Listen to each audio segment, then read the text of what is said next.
What's included in my pelvic floor rebuild course?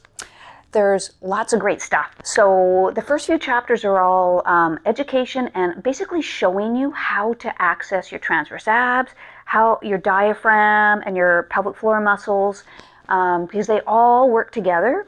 Then another chapter will blend them all together. So we'll look at them piece by piece and give you some tips on what to do. So it's practical as well. And then blending everything together.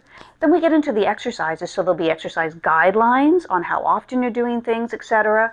The exercises are split into called isolated and blended. Now the isolated are really the deep core, which means diaphragm, pelvic floor, and transverse abs.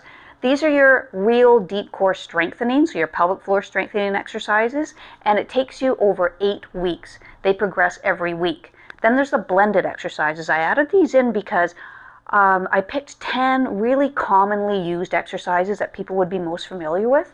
I want you to integrate what you're learning in pelvic floor into your exercises. You'll take this into function, into the gym, into your sport. But it just gives you another easy way to use those exercises and integrate pelvic floor with them. There's a couple of forms. There's a goal setting form. So say, for example, every single time you sneeze, you leak. Well, that would be your start. And you'll notice as you go along, maybe it's not every sneeze anymore, and maybe it's less leakage.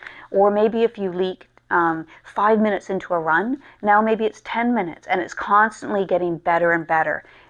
Sometimes it's nice to see those things, because if it's been a problem for a long time, say, for example, that problem, it becomes just your new normal, and you're in it all the time. And sometimes when you see tiny little bits of change, you don't really see it. So sometimes it's nice to mark it down.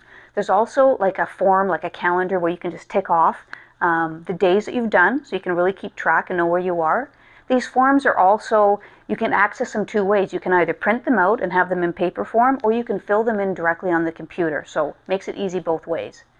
So there's lots of great stuff in this course, and all you have to do is get going, strengthen your pelvic floor.